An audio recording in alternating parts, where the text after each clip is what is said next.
Thank you. This evening, I have the distinct honor of introducing an individual who is both a tireless advocate for LGBT equality and a rising political star. As mayor of Newark, New Jersey, he has cut crime. He has cut crime, set tough new school standards, rooted out corruption, and run one of the most responsive city governments in the nation, even when that means rescuing citizens from burning buildings in the morning and shoveling snow from their driveways in the afternoon. I can only guess that come nightfall, perhaps a cape gets thrown into the mix there. He has fought for marriage equality, and he has never shied away from calling out politicians like Governor Chris Christie, who veto our equality. And as the co-chair of the Democratic Party Platform Committee this year, our guest led the way on securing a pro-marriage equality plank in this party's platform.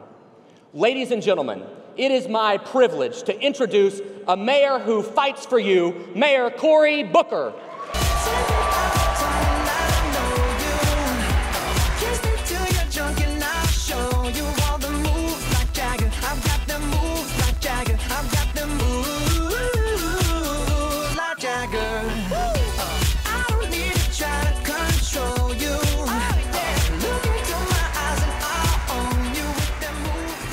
Good evening, everybody. Oh, I feel the excitement. I am telling you right now, this room right here has within it the spirit of our common ancestry.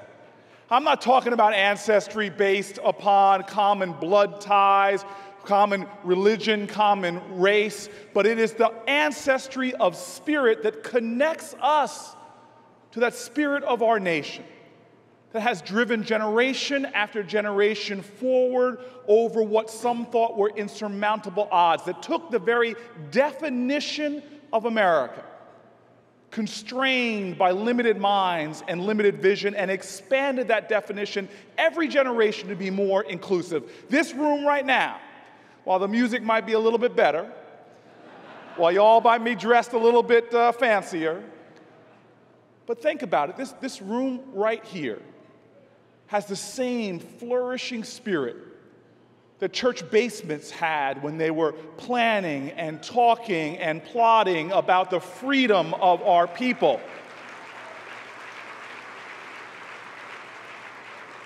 Some of you all might smell really nice,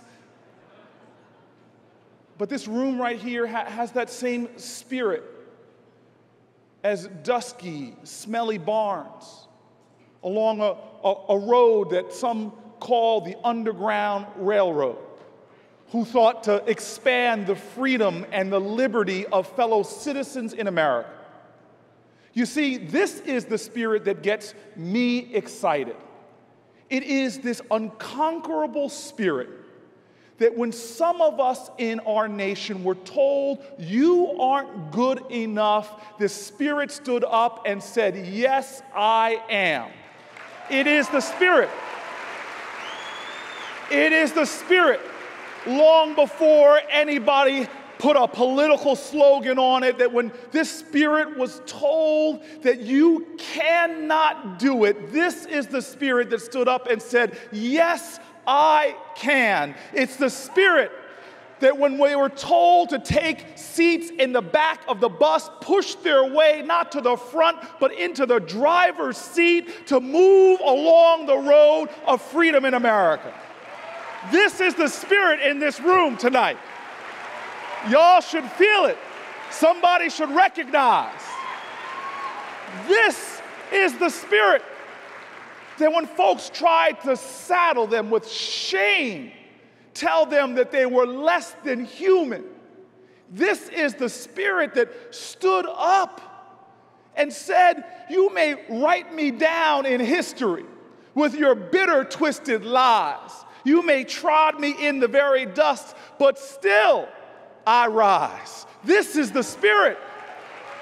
It's the spirit of a of a sojourner Truth, that in the face of people that tried to deny her her rights, her legitimacy, her personhood, her citizenship, stood up with a clarion call to the conscience of our country and said, look at me, ain't I a woman? This is the spirit.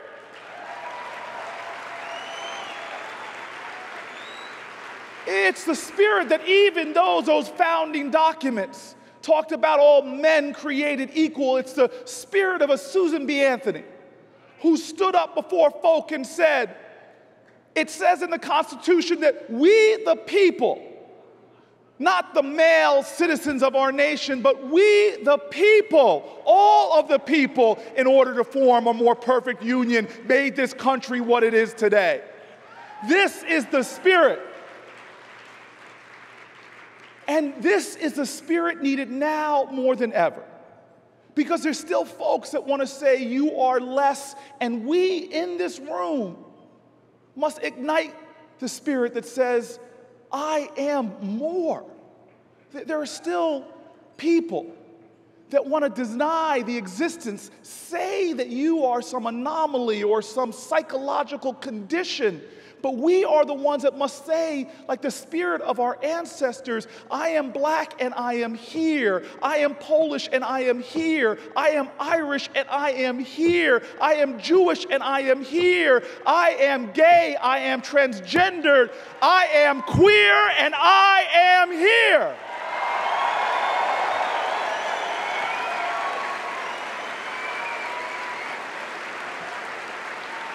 Get used to it.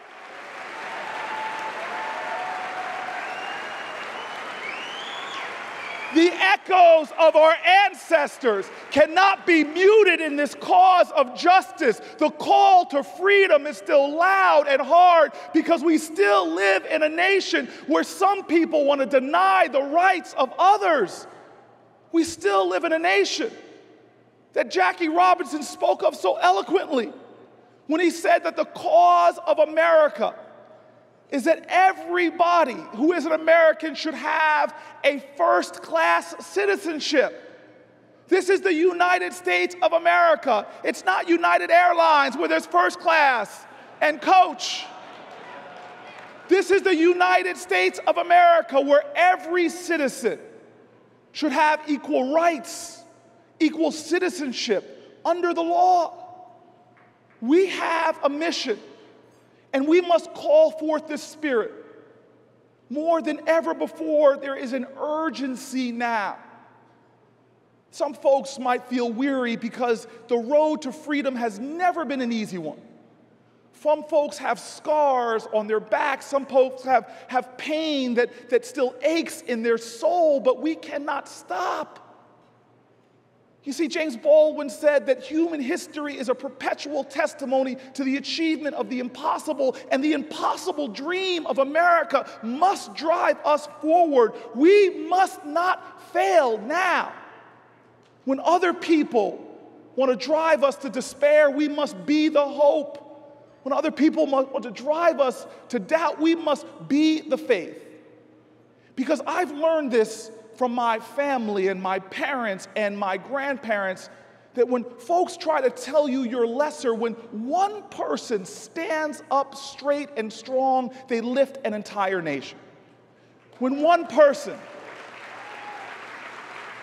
defiantly refuses to be relegated to first, second class, we all are elevated in the class of our citizenship.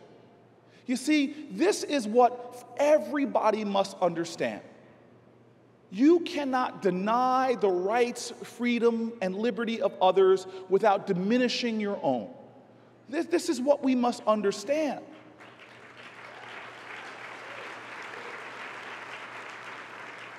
That what King said from a jail cell in Birmingham rings true for all of us. He said so eloquently that we are all caught in an inescapable network of mutuality, tied in a single garment of destiny, that injustice anywhere is a threat to justice everywhere. And so,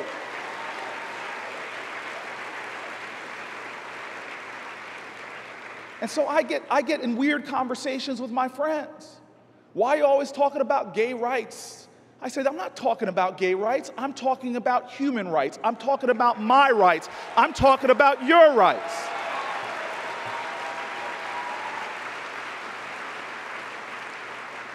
And you need to understand something. This is what I was taught in my childhood days from parents who understood their own history and that spirit of ancestry that we all share. This is what my parents told me. Son, never forget that we need each other. That you have to understand that you here are a result of a community of courage. You are the result of a mob of hope. You are the result of a conspiracy of love. My father told me that he was a young boy who was born poor, and my father has a way of exaggerating, so now he will refuse to say that he was poor. He now tells people I was po, P-O. I couldn't afford the other two letters. I was just a po boy.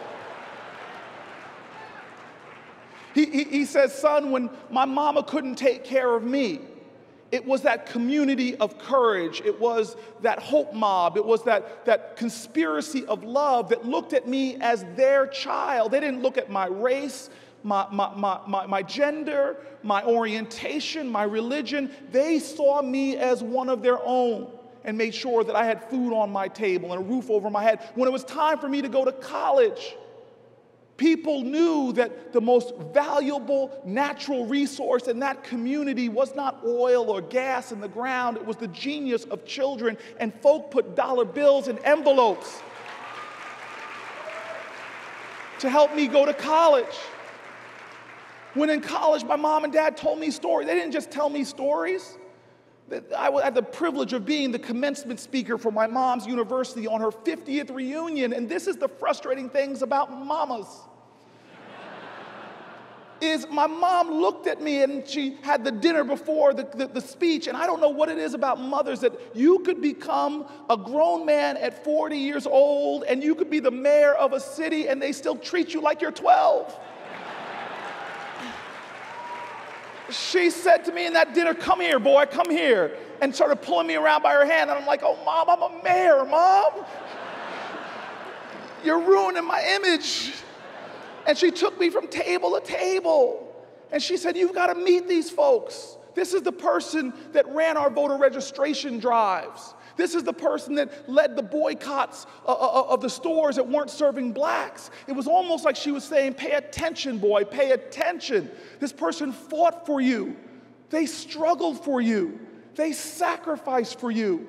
This wasn't about black voter rights or black civil rights. This was about American rights, about human rights, about the rights of a citizen of this nation.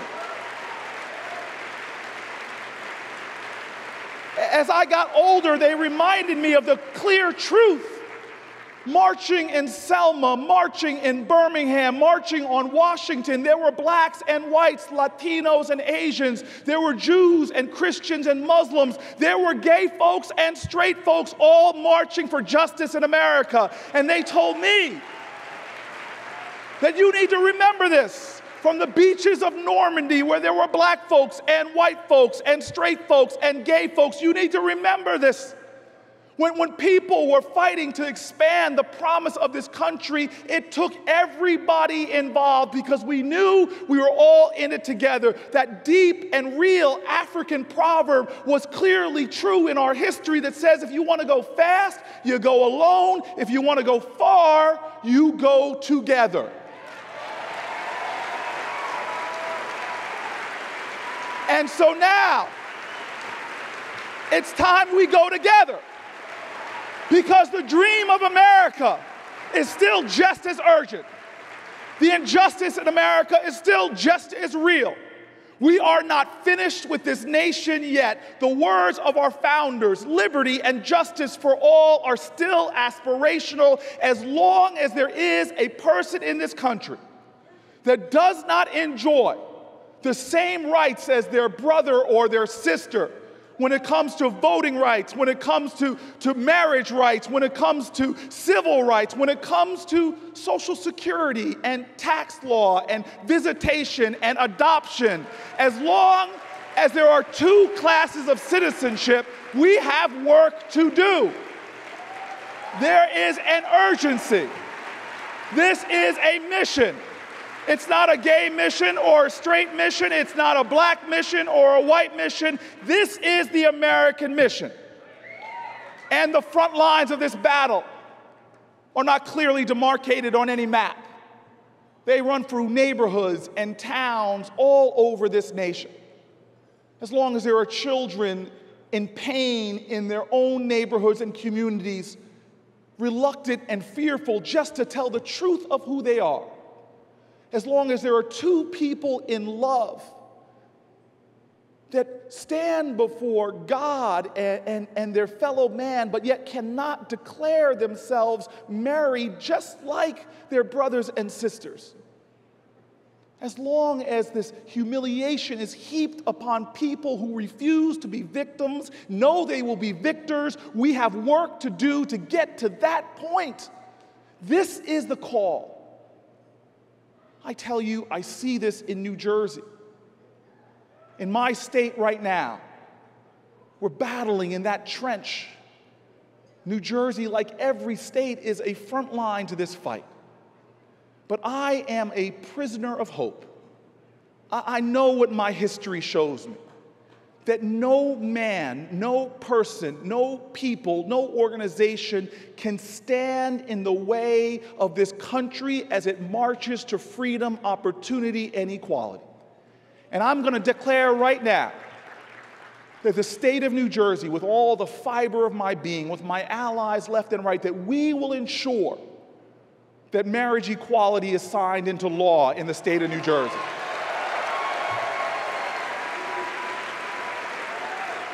And when that bill is signed, I may have a very good seat for it.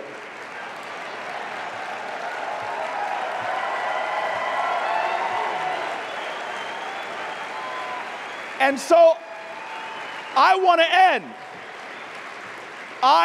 end with a call to my countrymen. I want to end with an appeal to our common ancestry of spirit. I want to end, as my ancestors did, with a firm demand and a common conviction conveyed in spirit and in blood and in sweat and determination and relentlessness and an indefatigable resistance against all oppression. I want to end with what my parents tried to teach me every single day, not just with their words, but with their examples. My mom and dad would put my brother and I to bed at night, and they would read to us stories from our ancestry about champions of American history, about the great men and women from all races and all backgrounds who afforded me the privileges that I earned, that I did not earn. My parents would tell me, son, you drank deeply from wells of freedom and liberty and opportunity that you did not dig. You eat lavishly from banquet tables that were prepared for you by your ancestors. My parents would tease me and say, son, you have a choice in life. You can just sit back consuming all that was put before you, getting fat, dumb, and happy. Or you can let these blessings metabolize in your body and fuel you forward. They wanted me to understand that the democracy I enjoy did not just happen. As King said, change does not just roll in on the wheels of inevitability. It must be carried in on the backs of soldiers. They wanted me to understand that all who have the privilege to call themselves Americans have an obligation, because this democracy is not a spectator sport. That the music, the anthem of our country, when it plays, you got to get your back up off the wall and get into the game, get on the floor and do your work in the cause of liberty, because it is never done as long as one person is denied the rights that you aspire to enjoy. And so, my parents would read to me the words of a Thomas Jefferson, the writings of a Frederick Douglass, and the poetry of our ancestors. Allow me to take a liberty today that I have taken one other time, and that was at the Democratic National Convention. I was so energized to be a part of a convention that was historic in first recognizing within its platform the truth that I had felt in my heart for my life, that we must recognize the equal rights under the law, the 14th Amendment, in every area, including the right to marriage. I'm so proud of my president for all he's done in this cause, and I will work until the last hour to see President Barack Obama reelected.